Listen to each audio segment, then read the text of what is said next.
Hello മക്കൾസ്, Babu സാറാണേ. എല്ലാവർക്കും പുതിയൊരു വീഡിയോയിലേക്ക് സ്വാഗതം. മക്കളെ, നമ്മുടെ ഹിന്ദിയുടെ ഫൈനൽ എക്സാം നമ്മൾ നാളെ എഴുതാൻ പോവുകയാണ്. നിങ്ങൾ ഒരുപാട് കാര്യങ്ങൾ പഠിച്ചു വെച്ചു. ഇനി നമ്മൾ മെഗാ മാരത്തോണിൽ ഒരുപാട് കാര്യങ്ങൾ പഠിക്കാനുണ്ട്. മോർണിംഗ് ബൂസ്റ്ററിൽ ഇമ്പോർട്ടൻറ്റ് ക്വസ്റ്റ്യൻസ് പഠിച്ചതിന് ശേഷമാണ് നിങ്ങൾ പരീക്ഷാ ഹാളിൽ പോകുന്നത്. അപ്പോൾ നമ്മളവിടെ പരീക്ഷാ ഹാളിൽ നമുക്ക് ഒരുപാട് ഡിസ്കോഴ്സുകൾ എഴുതാനുണ്ട്. ഡയറി ഉണ്ട്, ലെറ്റർ ഉണ്ട്, പോസ്റ്റർ ഉണ്ട്, കോൺവെൻസേഷൻ ഒക്കെ എഴുതാനുണ്ട്. അങ്ങനെ നമ്മൾ ആ കഥാപാത്രങ്ങൾ തമ്മിലുള്ള സംഭാഷണങ്ങളും ഡയറിയും ഒക്കെ നമ്മളിങ്ങനെ എഴുതി പോകുന്ന സമയത്ത് നമ്മൾ മനസ്സിൽ ഉദ്ദേശിച്ച അതേ അർത്ഥത്തോടു കൂടി തന്നെയാണോ സെൻറ്റൻസ് രൂപപ്പെട്ടത് എന്ന് നമ്മൾ ഓർക്കണം. അതായത് സെൻറ്റൻസ് നമ്മൾ ഒരുപാട് കുട്ടികൾക്കുള്ള പ്രശ്നമാണ് സാർ, സ്വന്തമായി ഹിന്ദിയിൽ എഴുതുന്ന സമയത്തൊക്കെ തെറ്റിപ്പോകുന്നു എന്നുള്ളത്. അതിന് പ്രധാനമായിട്ട് ഒരുപാട് വാക്കിൻ്റെ അർത്ഥം നിങ്ങൾക്കറിയാം. പക്ഷേ പ്രധാനമായി നമ്മൾ പഠിക്കേണ്ട ഒരു കാര്യമാണ് വിഭക്തി പ്രത്യയങ്ങൾ എന്ന് പറയുന്നത്. ഇത് 9 എണ്ണം ഉള്ളൂ. ഓക്കെ, ഇത് പരീക്ഷയ്ക്ക് ചോദിക്കുന്നില്ല. പക്ഷേ ഇതിൻ്റെ അർത്ഥം പച്ചവെള്ളം പോലെ നമ്മൾ പഠിച്ചെങ്കിൽ മാത്രമേ നമ്മൾ ഉദ്ദേശിച്ച സെൻറ്റൻസുകൾ, അതിൻ്റെ ആശയം നമ്മൾ ഉദ്ദേശിച്ച പോലെ തെറ്റാതെ ആയിത്തീരുകയുള്ളൂ. അതിന് നമ്മൾ പഠിക്കേണ്ടത് 9 വിഭക്തി പ്രത്യയങ്ങളാണ്. ഇത് 9 വിഭക്തി പ്രത്യയങ്ങൾ ഏതൊക്കെയാണ്? ഏതൊക്കെയാണത്? നേ, കോ, സേ, കാ, കേ, കി, മേം, പർ, ഖേലിയെ എന്നിവയാണ്. ഇത്രയും കാര്യങ്ങളുണ്ടെങ്കിൽ നമുക്ക് 100 കണക്കിന് വാക്കുകൾ ചേർത്ത് സെൻറ്റൻസ് ഉണ്ടാക്കാൻ വേണ്ടി നമുക്ക് കഥ എഴുതണമെങ്കിലും, കവിത എഴുതണമെങ്കിലും, നാടകം എഴുതണമെങ്കിലും, ക്വസ്റ്റ്യൻ ആൻസർ എഴുതണമെങ്കിലും, ഡയറി എഴുതണമെങ്കിലും ഒക്കെ നമുക്ക് വിവിധ വാക്കുകൾ കൂട്ടിച്ചേർക്കണമെങ്കിൽ ഇത്രയും വാക്കുകളുടെ അർത്ഥം കൃത്യമായി നമുക്ക് ഓർമ്മ വേണം. ഓക്കെ, അപ്പോൾ നമ്മൾ നോക്കുക. നേ എന്ന് പറഞ്ഞാൽ പ്രത്യേകിച്ച് അർത്ഥമൊന്നുമില്ല, അതിന് പ്രത്യേകിച്ച് അർത്ഥം വരുന്നില്ല. പിന്നെ അത് എന്തിനാ വേണ്ടിയാണ് ഉപയോഗിക്കുന്നത്? കഴിഞ്ഞു പോയ കാര്യം പറയുകയാണെങ്കിൽ ഒരാളുടെ പേര് പറയേണ്ടി വരികയാണെങ്കിൽ ആ പേരിന് മുൻപിൽ നമ്മൾ നേ ചേർക്കും. ഉദാഹരണത്തിന് മഹാത്മാഗാന്ധിനെ കഹ കി സദാ സച്ച് പോലോ. മഹാത്മാഗാന്ധി പറഞ്ഞു എപ്പോഴും സത്യമേ പറയാവൂ. അത് കഴിഞ്ഞു പോയ കാര്യമായതുകൊണ്ട് തന്നെ നമ്മൾ മഹാത്മാഗാന്ധിയുടെ പേര് മുൻപിൽ നേ ചേർത്തു. അപ്പോൾ അതങ്ങനെ മനസ്സിലാക്കുക. കഴിഞ്ഞു പോയ കാര്യം നിങ്ങൾക്ക് ഡയറി ഒക്കെ എഴുതേണ്ടി വരുമ്പോൾ ആളിൻ്റെ പേര് പറഞ്ഞാൽ തൊട്ട് മുൻപിൽ നേ ചേർക്കണം. എനിക്കോ ഒരുപാട് കാര്യങ്ങൾ അതിനെക്കുറിച്ച് മനസ്സിലാക്കാനുണ്ട്. പക്ഷേ ഇപ്പോൾ നിങ്ങൾ അങ്ങനെ ചെറുങ്ങനെ മനസ്സിലാക്കുക. കോ എന്ന് പറഞ്ഞാൽ ക്, ന്, ള, യെ എന്നാണ്. അവൾക്ക്, അവനെ, അവളെ, അവയെ എന്നീ അർത്ഥങ്ങൾക്ക് വേണ്ടിയാണ് നമ്മൾ കോ ഉപയോഗിക്കുന്നത്. ഓക്കെ, നമുക്ക് സാഹിൽക്കോ, ബേലാക്കോ എന്നൊക്കെ പറയാൻ വേണ്ടി നമ്മൾ എന്ത് ചെയ്യും? കോ ഉപയോഗിക്കും. ഇനി അടുത്തത് സേ എന്ന് പറഞ്ഞാൽ ഇൽ നിന്ന്, കൊണ്ട്, കാൾ, ഓട്, മുതൽ, ആൾ, ആൾ എന്ന അർത്ഥങ്ങൾക്കൊക്കെയാണ് നമ്മൾ സേ ഉപയോഗിക്കുന്നത്. അപ്പോൾ ഇത്രയും അർത്ഥങ്ങൾക്ക് സേ ഉണ്ടാകുമ്പോൾ സാർ ഞാൻ ഇൽ നിന്നാണ് ഉദ്ദേശിച്ചത്, സാറ് ഒരു പക്ഷേ കൊണ്ട് എന്നോ കാളെന്നോ ചേർത്ത് കഴിഞ്ഞാൽ ഞാനെന്ന് വിചാരിക്കുമെന്നാണ്. പക്ഷേ നിങ്ങൾ സേ ഒരു സെൻറ്റൻസ് എഴുതുമ്പോൾ എവിടെയാണോ സേ എഴുതിയത് അതിൻ്റെ തൊട്ട് പിറകിലുള്ളയും മുൻപിലുള്ളയും വാക്കുകളാണ് ഇവിടെ സേയുടെ അർത്ഥം എന്ത് വേണം തീരുമാനിക്കുന്നത്. അപ്പോൾ നിങ്ങൾ അവിടെ അങ്ങനെ 2 വാക്കുകളും എഴുതിയതിന് ശേഷം ഇവിടെ സേ നിങ്ങൾ ഉദ്ദേശിച്ച ഇൽ നിന്നാണെങ്കിൽ ആര് വായിക്കുന്ന സമയത്തും ഇൽ നിന്ന് തന്നെയാണ് വരിക. അപ്പോൾ അതിൽ ടെൻഷൻ ആയിട്ടില്ല. സേ എന്ന് പറഞ്ഞാൽ ഇൽ നിന്ന് എന്ന് പറഞ്ഞാൽ എന്താ? കേരൾ സേ കേരളത്തിൽ നിന്ന്, ഗർ സേ വീട്ടിൽ നിന്ന്, രാമു സേ രാമുവിനെ കൊണ്ട്, ഓക്കെ, ജമീല സേ ജമീലയേക്കാൾ, രാമു രാജു സേ കഹ രാമു രാജുവിനോട് പറഞ്ഞു. മുതൽ എന്ന് പറഞ്ഞാൽ ഏക് സേ 10 തക്ക് 1 മുതൽ 10 വരെ. പിന്നെ ആളെന്നും റെയറായിട്ടൊക്കെ ഉപയോഗിക്കാൻ വേണ്ടിയിട്ടാണ്. അപ്പോൾ നമ്മൾ ഇൽ നിന്ന്, കൊണ്ട്, കാൾ, ഓട്, മുതൽ, ആൾ എന്നീ അർത്ഥങ്ങൾക്ക് നിങ്ങൾക്ക് എഴുതി വരുമ്പോൾ നിങ്ങൾ സേ വെച്ച് കൊടുക്കണം വാക്കുകൾക്കിടയിൽ. അപ്പോൾ നേ പ്രത്യേകിച്ച് അർത്ഥമൊന്നുമില്ല. പക്ഷേ കഴിഞ്ഞു പോയ കാര്യം പറയുമ്പോൾ ഒരാളുടെ പേര് വരികയാണെങ്കിൽ മാത്രം പേരിന് മുൻപിൽ നേ പ്രത്യേകം ചേർക്കണം. കോ എന്ന് പറഞ്ഞാൽ ക്, ന്, ള, യെ എന്ന അർത്ഥങ്ങൾക്കാണ് ഉപയോഗിക്കുന്നത്. സേ എന്ന് പറഞ്ഞാൽ ഇൽ നിന്ന്, കൊണ്ട്, കാൾ, ഓട്, മുതൽ, ആൾ എന്ന അർത്ഥങ്ങൾക്ക് വേണ്ടിയാണ് ഉപയോഗിക്കുന്നത്. ഇനി കാക്കേക്കിയുടെ അർത്ഥം എന്താണെന്ന് വെച്ചാൽ കാ എന്നുള്ളതിൻ്റെയും കെ എന്നുള്ളതിനും കി എന്നുള്ളതിൻ്റെ അർത്ഥം ൻ്റെ എന്നും ഉടേ എന്നും ഉള്ള എന്നും ഇലേ എന്നുമാണ്. കാ അവൻ്റെ, അവയുടെ, അവക്കുള്ള, അവളിലെ എന്നൊക്കെ പറയാൻ വേണ്ടി നമ്മൾ കാ ഉപയോഗിക്കുന്നത്. അപ്പോൾ ഒരു സംശയം സാർ, അങ്ങനെയാണെങ്കിൽ കാ എന്നോ കെ എന്നോ കി എന്നോ ഏതെങ്കിലും ഒന്ന് വെച്ചാൽ പോരെ?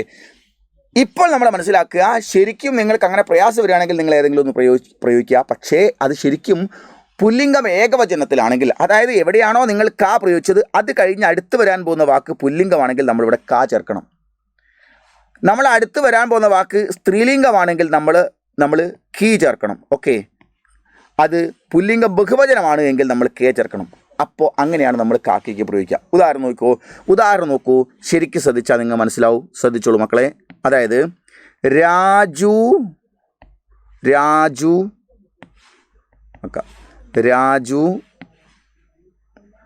കാ ബേട്ട എന്നാണ് നമ്മൾ പറയുക. കാരണം എന്താ? രാജുവിൻ്റെ മകൻ. ഇവിടെ എന്താണ്? ബേട്ട എന്നുള്ളത് മകനാണ്, അതുകൊണ്ടാണ് രാജു കാ ബേട്ട എന്നായത്. എന്നാൽ ഇതേ രാജു തന്നെയാണ് നമ്മൾ സെൻറ്റൻസ് ഉണ്ടാക്കുന്നെങ്കിൽ നോക്ക്, രാജു കി ബേട്ടി. പെൺകുട്ടിയായപ്പോൾ നമ്മൾ ബേട്ടി എന്ന് വെച്ചു. ഓക്കെ, ഇനി ഇതേ നമ്മൾ നോക്ക്, രാജു കെ പിത രാജുവിൻ്റെ പിതാവാണ്, റെസ്പെക്റ്റ് കൊടുക്കേണ്ടതാണ്. ഇപ്പം മനസ്സിലായല്ലോ നിങ്ങൾ കാക്കയ്ക്ക് പ്രയോഗിച്ചത് എങ്ങനെയാണ് എന്ന്. അപ്പോൾ നമ്മൾ തൊട്ടു മുൻപിൽ വരാൻ പോകുന്ന വാക്കുകളെ നോക്കിയിട്ടാണ് ഇപ്പുറത്തിൻ്റെ എന്നർത്ഥം കിട്ടാൻ വേണ്ടി ക വേണോ കെ വേണോ കീ വേണോ എന്ന് നമ്മൾ തീരുമാനിക്കുന്നത്. ഓക്കെ, പുല്ലിംഗം ഏകവചനമായതുകൊണ്ട് നമ്മൾ ക ചേർക്കും, സ്ത്രീലിംഗമാണെങ്കിൽ കീ ചേർക്കും, പുല്ലിംഗം ബഹുവചനമാണെങ്കിൽ നമ്മൾ കെ ചേർക്കും. അപ്പോൾ സ്ത്രീലിംഗം ബഹുവചനമായാലോ അതിന് നമ്മൾ കീ തന്നെയാണ് ചേർക്കുന്നത്. അപ്പോൾ പുല്ലിംഗം ഏകവചനത്തിൽ നമ്മൾ ക ചേർക്കുന്നു, പുല്ലിംഗം ബഹുവചനത്തിൽ നമ്മൾ കെ ചേർക്കുന്നു. സ്ത്രീലിംഗം സിംഗുലർ ആയാലും പ്ലൂറൽ ആയാലും ഏകവചനമായാലും ബഹുവചനമായാലും നമ്മൾ കീയെ ചേർക്കുന്നുള്ളൂ. അപ്പോൾ ഇൻ്റെ ഉടേ ഉള്ള ലേ എന്ന അർത്ഥങ്ങൾക്ക് വേണ്ടി ഉപയോഗിക്കുന്നു. ഇനി പെട്ടെന്ന് അത് നിങ്ങൾ ടെൻഷൻ ആവുന്നില്ല, സ്ത്രീലിംഗം പുല്ലിംഗം തിരിച്ചറിയാൻ കഴിയുന്നില്ല എങ്കിൽ നിങ്ങൾ ഈ അർത്ഥങ്ങൾക്ക് വേണ്ടി കാ കെ കീ എന്നുള്ളതിൽ ഒന്നും പ്രയോഗിക്കണം, മറന്നു പോകരുത്. Okay, yes. ഇനി അടുത്തത് മേം എന്ന് പറഞ്ഞാൽ ഇൽ എന്നാണ്. ഇൽ എന്ന് പറഞ്ഞാൽ മേം. ജേബ് മേം പോക്കറ്റിൽ, സിർ മേ തലയിൽ, സ്കൂൾ മേ സ്കൂളിൽ, മേശ് മേ മേശയിൽ. ഓക്കെ, അത് മറക്കരുത്. പർ എന്ന് പറഞ്ഞാൽ മീതെ മുകളിൽ എന്നാണ്. പർ എന്ന് പറഞ്ഞാൽ എന്താണ്? മീതെ മുകളിൽ. കേലിയെ എന്ന് പറഞ്ഞാൽ എന്താണ്? വേണ്ടി. ഖാനെ കേലിയെ, ലിഖിനെ കേലിയെ, പഠിനെ കേലിയെ എന്നൊക്കെ വേണ്ടി അർത്ഥത്തിന് വേണ്ടിയാണ് നമ്മളിത് ഉപയോഗിക്കുന്നത്. അപ്പോൾ നിങ്ങളിത് മറന്നു പോകരുത്. നേ പ്രത്യേകിച്ച് അർത്ഥമൊന്നുമില്ല. കോ നീളയെ, സേ ഇൽ നിന്ന് കൊണ്ട്, കാൾ ഓട് മുതൽ ആൽ ആൾ, കാക്കേക്ക് ഇൻ്റെ ഉടേ ഉള്ളാലേ. മേം ഒരു വരെയും കുത്തുമാണ്, ശ്രദ്ധിക്കണം, ഒരു വരെയും കുത്തുമാണ് മേം. ഇല്ല എന്നാണ് അർത്ഥം. പർ എന്ന് പറഞ്ഞാൽ മീതെ മുകളിൽ എന്നാണ്. കേലി എന്ന് പറഞ്ഞാൽ വേണ്ടി എന്നാണ്. ഇത്രയും അർത്ഥമുണ്ടെങ്കിൽ നിങ്ങൾക്ക് തെറ്റുകൂടാതെ നിങ്ങൾ ഉദ്ദേശിച്ച അതേ രീതിയിൽ സെൻറ്റൻസ് ഉണ്ടാക്കാൻ പറ്റും. ഓക്കെ, ഇത് നമ്മൾ മറന്നു വരുത്. പിന്നെ നമ്മൾ പഠിക്കേണ്ട വേറൊരു കാര്യമാണ് സർവനാമം എന്ന് പറയുന്ന സാധനം. സർവനാമം നോക്കൂ മക്കളെ, എന്തിനു വേണ്ടിയാണ് സർവനാമം ഉപയോഗിക്കുന്നത്? ഭാഷയിലെ പേരുകളുടെ ആവർത്തന വിരസത ഒഴിവാക്കുന്നതിന് വേണ്ടിയും പേരറിയാത്തവരെ കുറിച്ച് പ്രതിപാദിക്കാൻ ഉപയോഗിക്കുന്ന ഒന്നിൻ്റേതുമല്ലാത്ത എല്ലാവർക്കും ഉപയോഗിക്കാൻ പറ്റുന്ന കോമൺ നെയിമുകളെയാണ് നമ്മൾ സർവനാമം എന്ന് പറയുന്നത്. ഇത് എത്ര ഉണ്ട്? 15 എണ്ണം ഉണ്ട്. ഇവിടെ നോക്ക്, മേം എന്ന് പറഞ്ഞാൽ ഞാൻ എന്നാണ്. ചില ആളുകൾ മേം എന്ന് എഴുതുന്നതിന് പകരം ഒരു വരെയും കുത്തിട്ട് മേ എഴുതു. അത് നമ്മൾ നേരത്തെ പഠിച്ച മേ ആണ്, അത് ഇല്ലെന്നാണ്. നേക്കോസെ കാക്കയ്ക്ക് മേം പറക്കിലി, അത് അവിടെ മേക്ക് ഒരു വരെയും കുത്തു മാത്രമേ ഉള്ളൂ, അത് ഇല്ലെന്നാണ് അർത്ഥം. ഇവിടെ 2 വരെയും കുത്തുണ്ട്, അത് ഞാൻ എന്നാണ്. തെറ്റിപ്പോവരുത്. അപ്പോൾ നമ്മൾ സെൻറ്റൻസ് തെറ്റിപ്പോവരുത്. Okay, yes. തു എന്ന് പറഞ്ഞാൽ നീ എന്നാണ്. അടുത്തത് തും എന്ന് പറഞ്ഞാൽ നിങ്ങളെന്നാണ്. അടുത്തത് ഹം എന്ന് പറഞ്ഞാൽ ഞങ്ങളെന്നും നമ്മളെന്നും നാം എന്നും ആണ്. ആപ്പ് എന്ന് പറഞ്ഞാൽ താങ്കൾ എന്നാണ്, മറന്നു പോകരുത്. അടുത്തത് വഹ് എന്ന് പറഞ്ഞാൽ അവൻ അവൾ അത് ആ എന്നാണ്. യഹ് എന്ന് പറഞ്ഞാൽ ഇവൻ ഇവൾ ഇത് ഈ എന്നാണ്. അടുത്തത് വേ എന്ന് പറഞ്ഞാൽ അവർ അദ്ദേഹം എന്നാണ്. യേ എന്ന് പറഞ്ഞാൽ ഇവർ ഇദ്ദേഹമാണ്. കോൻ എന്ന് പറഞ്ഞാൽ ആര് ഏത് എന്നാണ്. കോയി എന്ന് പറഞ്ഞാൽ ആരോ ഏതോ എന്നാണ്.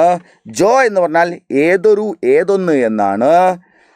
ഏതൊരുവൻ എന്നർത്ഥമുണ്ട്. സോ യാതൊരു യാതൊന്ന് എന്നാണ്. കുച്ച് എന്ന് പറഞ്ഞാൽ കുറച്ച് എന്നാണ്. ഇത്രയും കാര്യങ്ങൾ നമ്മൾ കൃത്യമായിട്ട് ഓർമ്മ വേണം. ജോ എന്ന് പറഞ്ഞാൽ ഏതൊരു ഏതൊന്ന്, സോ എന്ന് പറഞ്ഞാൽ യാതൊരു യാതൊന്ന് എന്ന് പറഞ്ഞാൽ ജോ ഊപ്പർ ഗയ, ആര് മുകളിലോട്ട് പോയോ, സോ നീച്ചയായ അദ്ദേഹം താഴോട്ട് വന്നു. ആപ്പ് മുച്ചസെ ജോ കഹ, നിങ്ങൾ എന്നോട് എന്തു പറഞ്ഞു, ജോ കഹ എന്തു പറഞ്ഞോ, ഏതൊരു കാര്യം പറഞ്ഞുവോ, എന്തൊന്ന് പറഞ്ഞുവോ. സോ യാതൊരു കാര്യം, യാതൊന്ന് മേം ഭൂൽഗയി, ഭൂൽഗയ എന്നൊക്കെ നമ്മൾ പറയാറുണ്ട്. ഓക്കെ, അപ്പം നമ്മൾ ഇത്തരം കാര്യങ്ങൾക്ക് വേണ്ടി നമ്മൾ സെൻറ്റൻസ് ഉണ്ടാക്കുമ്പോൾ ആദ്യം പറഞ്ഞ വിഭക്തി പ്രത്യയവും ഇപ്പോൾ പറഞ്ഞ സർവനാമത്തിൻ്റെ അർത്ഥങ്ങൾ പച്ചവെള്ളം പോലെ മനസ്സിലുണ്ടെങ്കിലേ നിങ്ങൾ ഉദ്ദേശിച്ച സെൻറ്റൻസുകൾ തെറ്റുകൂടാതെ ഡയറി ആയാലും കോൺവെർസേഷനായൊക്കെ നിങ്ങൾക്ക് എഴുതാൻ പറ്റുള്ളൂ. അതുകൊണ്ട് നമ്മൾ ഒരുപാട് കാര്യങ്ങൾ കാണാതെ പഠിച്ചു വെച്ചു. വാക്കിൻ്റെ അർത്ഥം സെറ്റാണ്. ഈ നിസ്സാര കാര്യം വിട്ടുപോയാൽ നമ്മുടെ ആശയത്തിൽ അത് വലിയ മാറ്റങ്ങൾ ഉണ്ടാക്കും. അപ്പം നമുക്ക് മാർക്ക് കുറയുന്നതിന് കാരണമായി പോകരുത്. അതുകൊണ്ട് പ്രധാനമായും നമ്മൾ പഠിക്കേണ്ടത് മേം എന്ന് പറഞ്ഞാൽ എന്താണ്? ഞാൻ എന്നാണ്. തു എന്ന് പറഞ്ഞാൽ നീ എന്നാണ്. തും എന്ന് പറഞ്ഞാൽ നിങ്ങളാണ്. ഹം എന്ന് പറഞ്ഞാൽ ഞങ്ങൾ, നമ്മൾ, നാം എന്നാണ്. ആപ്പ് എന്ന് പറഞ്ഞാൽ താങ്കൾ എന്നാണ്. അത് കഴിഞ്ഞാൽ വഹ് എന്ന് പറഞ്ഞാൽ അവൻ അവൾ അത് ആ ആണ്. യഹ് എന്ന് പറഞ്ഞാൽ ഇവൻ ഇവൾ ഇത് ഈ ആണ്. വേ എന്ന് പറഞ്ഞാൽ അവർ അദ്ദേഹമാണ്. യേ എന്ന് പറഞ്ഞാൽ ഇവർ ഇദ്ദേഹമാണ്. കോൻ എന്ന് പറഞ്ഞാൽ ആര് ഏത് എന്നാണ്. കോയി എന്ന് പറഞ്ഞാൽ ആരോ ഏതോ എന്നാണ്. ജോ എന്ന് പറഞ്ഞാൽ ഏതൊരു ഏതൊന്ന് എന്നാണ്. സോ എന്ന് പറഞ്ഞാൽ യാതൊരു യാതൊന്ന് എന്നാണ്. കുച്ച് എന്ന് പറഞ്ഞാൽ കുറച്ചാണ്. ക്യാ എന്ന് പറഞ്ഞാൽ എന്താണ്. തുമാരാ നാം ക്യാ ഹേ എന്നൊക്കെ നമ്മൾ പറയാല്ലേ. കുച്ച് ഖാനാ ചാഹിയെ, കുറച്ച് ഭക്ഷണം വേണം എന്നൊക്കെ നമ്മൾ പറയാറില്ലേ.